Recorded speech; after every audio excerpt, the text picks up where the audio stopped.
Hola, saludo cordial para todos. Seguimos en el Evangelio de San Marcos, en el capítulo 12, donde dice la palabra. La parábola de los labradores malvados. Jesús comenzó a hablarles por medio de parábola. Les dijo, un hombre plantó un viñedo y le puso un cerco. Preparó un lugar donde hacer el vino y levantó una torre para vigilarlo todo. Luego alquiló el terreno a unos labradores y se fue de viaje. A su debido tiempo mandó un criado a pedir a los labradores la parte de la cosecha que le correspondía. Pero ellos le echaron mano, lo golpearon y lo enviaron con las manos vacías. Entonces el dueño mandó otro criado, pero a éste lo hirieron en la cabeza y lo insultaron. Mandó a otro y a éste lo mataron. Después mandó a otros muchos y a unos los golpearon y a otros los mataron. Todavía le queda uno, su propio hijo, a quien quería mucho. Por último lo mandó a él, pensando, sin duda, respetarán a mi hijo. Pero los labradores se dijeron unos a otros, este es quien ha de recibir la herencia. Matémoslo y será nuestra la propiedad. Así que lo agarraron, lo mataron y arrojaron el cuerpo fuera del viñedo. ¿Y qué creen ustedes que hará el dueño del viñedo? Pues irá y matará a esos labradores y dará el viñedo a otros. ¿No han leído ustedes la escritura? Dice, la piedra que los constructores despreciaron se ha convertido en piedra principal. Esto lo hizo el Señor y estamos maravillados. Quisieron entonces arrestar a Jesús porque sabían que había usado esta parábola contra ellos. Pero como tenían miedo de la gente, lo dejaron y se fueron. La pregunta sobre los impuestos. Mandaron a Jesús algunos de los fariseos del partido de Herodes para hacerle decir algo de que pudieran acusarlo. Entonces fueron y le dijeron, Maestro, sabemos que tú dices la verdad, sin dejarte llevar por lo que diga la gente, porque no hablas para darles gusto, tú enseñas de veras el camino de Dios. Está bien que paguemos el impuesto al emperador romano o no, debemos o no pagarlos.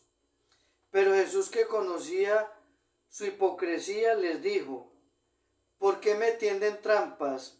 Tráigame una moneda de denario para que la vea. Se la llevaron y Jesús les dijo, ¿de quién es esta cara y el nombre que está aquí escrito? Le contestaron, del emperador.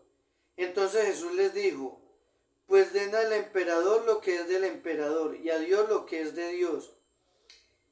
Y su respuesta los dejó admirados. La pregunta sobre la resurrección. Entonces fueron a ver a Jesús algunos saduceos. Estos dicen que los muertos no resucitan. Por eso le presentaron este caso. Maestro, Moisés nos dejó escrito que si un hombre casado muere sin haber tenido hijos con su mujer, el hermano del difunto deberá tomar por esposa a la viuda para darle hijos al hermano que murió. Pues bien, había una vez 7 hermanos, el primero de los cuales se casó, pero murió sin dejar hijos. Entonces el segundo se casó con la viuda, pero él también murió sin dejar hijos. Lo mismo pasó con el tercero y con los 7, pero ninguno dejó hijos. Finalmente murió también la mujer. Pues bien, en la resurrección, cuando vuelvan a vivir, ¿de cuál de ellos será esposa esta mujer, si los 7 estuvieron casados con ella? Jesús les contestó, ustedes están equivocados, porque no conocen las Escrituras ni el poder de Dios. Cuando los muertos resuciten, los hombres y las mujeres no se casarán, pues serán como los ángeles que están en el cielo.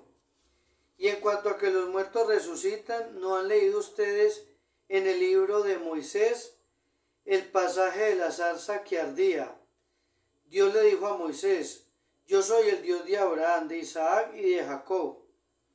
Y Él no es Dios de muertos, sino de vivos. Ustedes están muy equivocados. Palabra de Dios. Gloria a ti, Señor Jesús. Por favor, Ruby. Desglosaremos la parábola de los labradores malvados. El hombre que plantó el viñedo es el mismo Dios.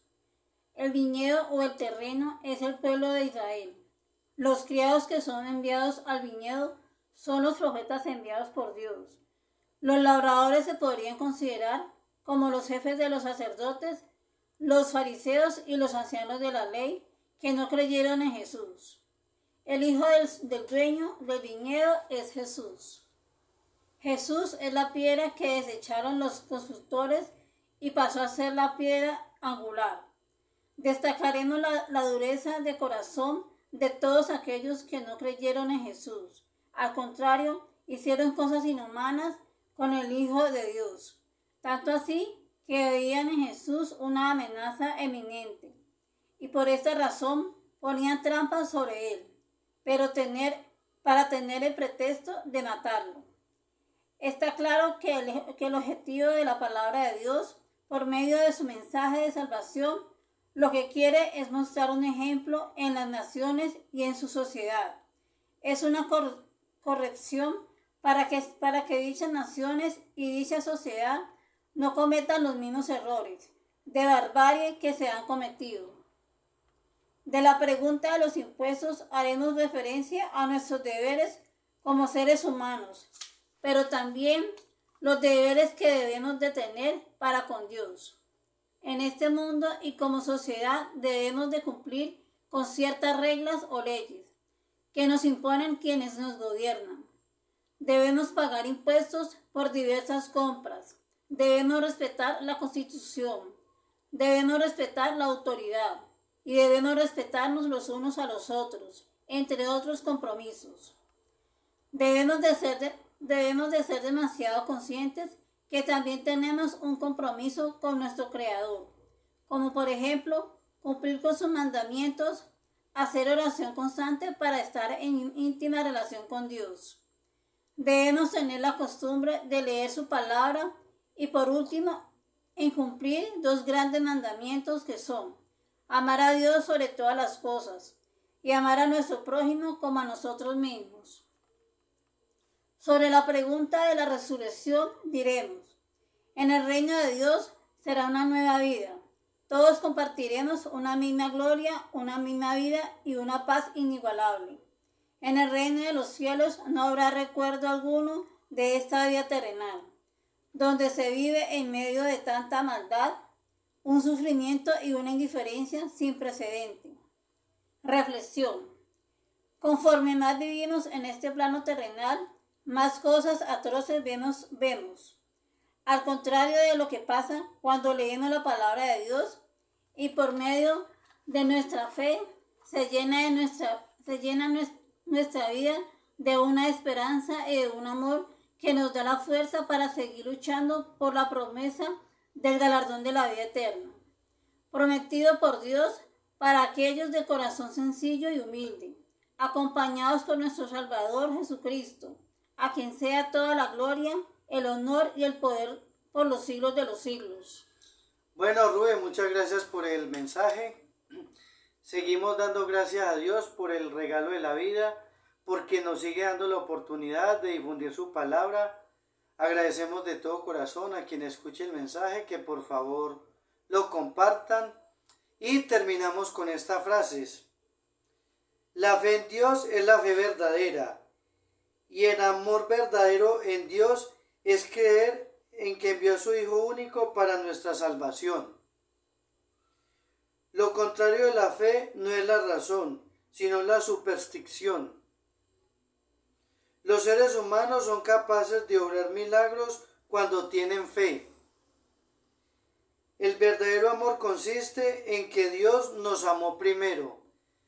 De todo corazón agradecemos por su atención. Que Dios les bendiga y hasta una nueva oportunidad.